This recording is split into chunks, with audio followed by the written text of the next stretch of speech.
Today I'm travelling from London Heathrow to Frankfurt. This is part 1 of my epic 17,000 mile journey, and to start off the series I'll be showing you Lufthansa short haul business class and the different Star Alliance lounges you'll have access to when travelling business class from Heathrow's Terminal 2. We pick up today's video at Heathrow's Terminal 2. This was opened in 2014 and is the home of Star Alliance at London Heathrow. This was the beginning of a very big trip for me. I had a lot of luggage and I wanted to relax in all the different lounges, so I did arrive at the airport about 4 hours before my flight. Once at the check-in desk, there was a couple of people in front of me who seemed to be taking a very long time.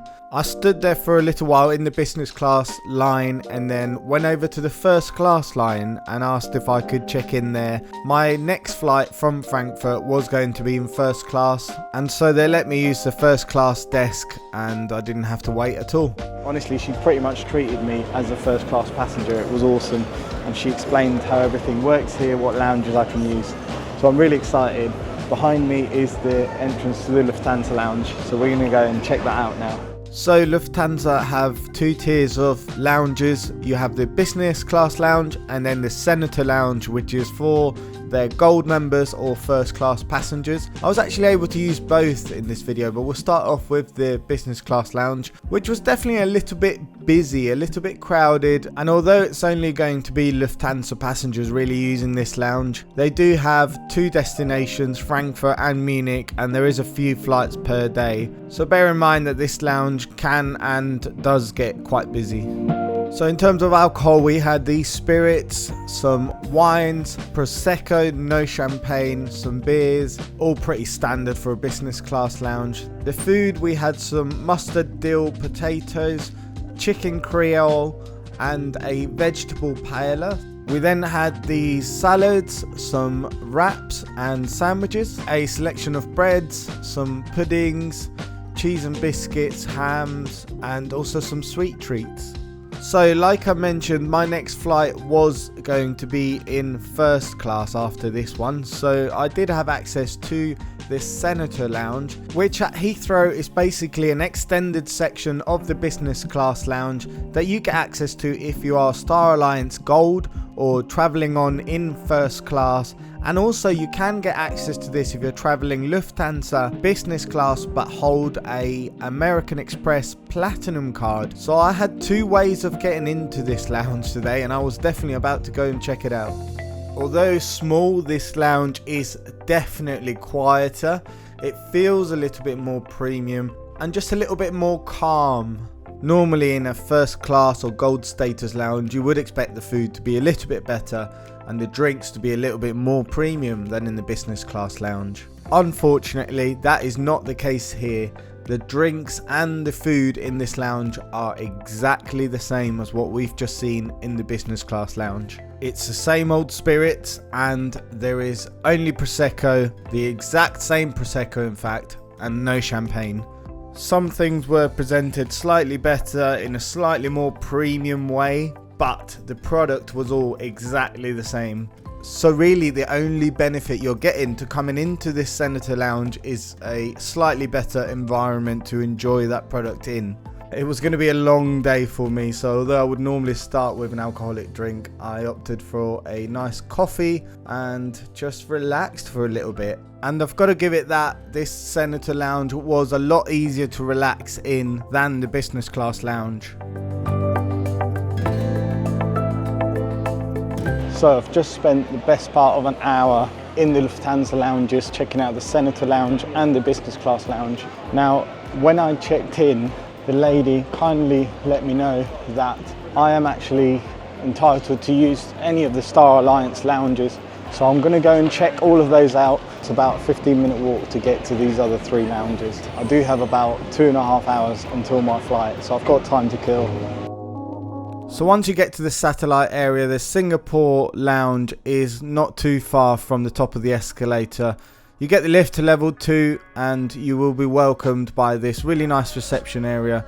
I have to say the receptionist gave me a very warm welcome and there was just a nice feel to the place. It has recently been refurbished and everything felt very new.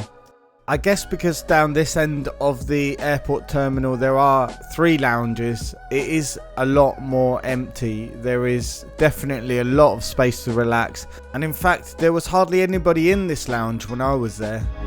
They had a nice open view of the tarmac, and actually for me it was really nice to see airlines other than British Airways, which is all I see at Terminal 5, my usual go-to terminal at Heathrow. Unlike Lufthansa where it was help yourself, we have an actual bar here. Although if you're expecting champagne, you will be disappointed. The exact same Prosecco as what I found in the Lufthansa terminals was here too.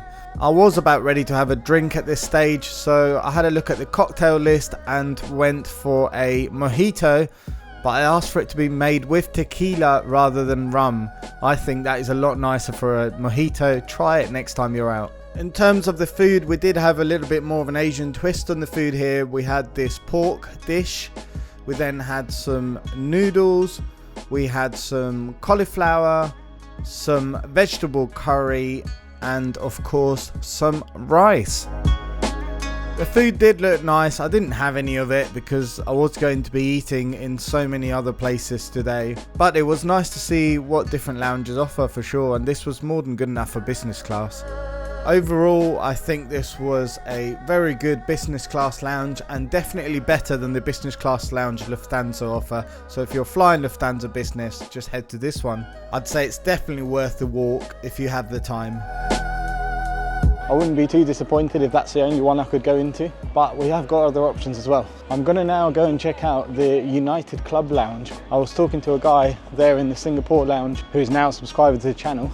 Thanks, Dave. And he said that in the United Club Lounge, they do actually serve not Prosecco, but proper champagne.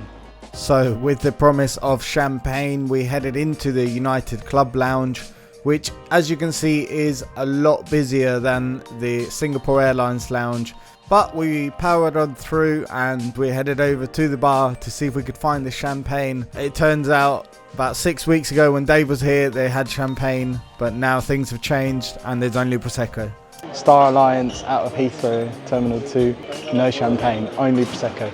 Cheers. The food in the United Club Lounge did not look too bad. I even spotted some burgers and the salads looked quite nice. I didn't eat as I was just kind of passing by, but I wouldn't be too upset again if this was the only lounge I could access. It was a little bit crowded, but it did have some other spots that were a little bit quieter. Because it's the United Club Lounge, that particular franchise of their lounges they give access to with credit cards and things like that, so you do get a bit more of the general public. But it's still nice. It's got a nice big bar.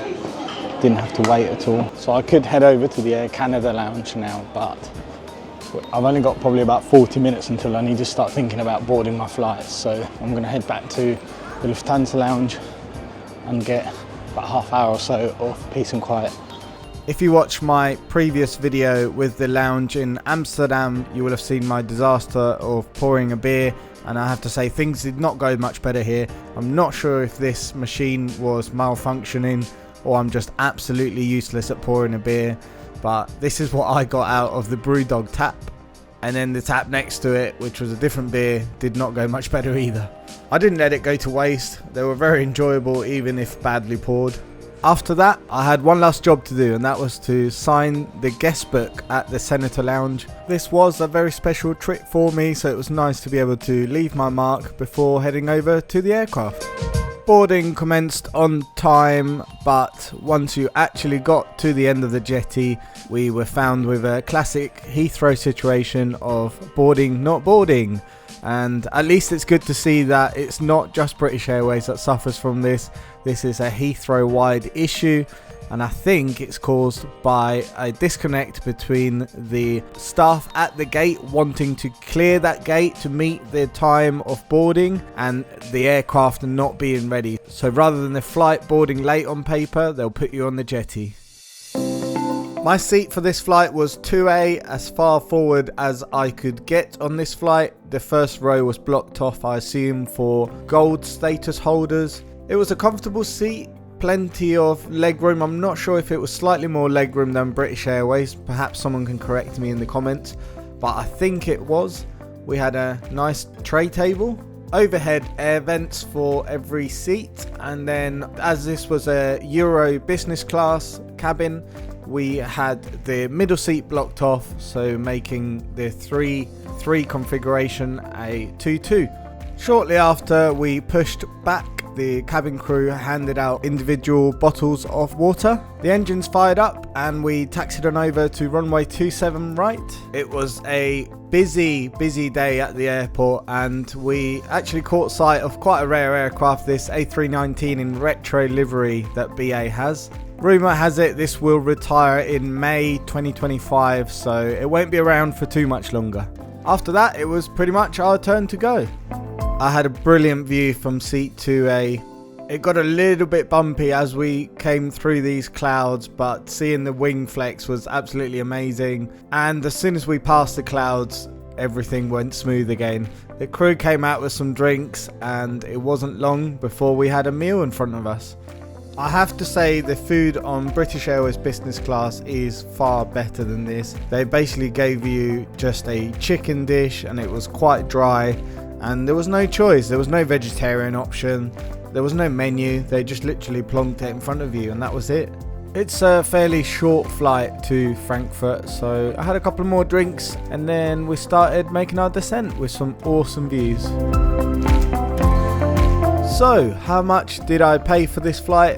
Well, it was part of a much bigger itinerary, but if we break the cost down, what I paid for the itinerary and then the cost based on this leg on miles flown, it works out about £57 one way. That's including all my luggage and my snowboard. I think that is exceptional value for this cash fare that anybody can book. I will do a separate video in the future about this itinerary and how I found these flights. Please do subscribe as the next video will be epic. It's a first class flight on one of Lufthansa's longest routes, and spoiler alert, it was not as good as everyone makes it out to be.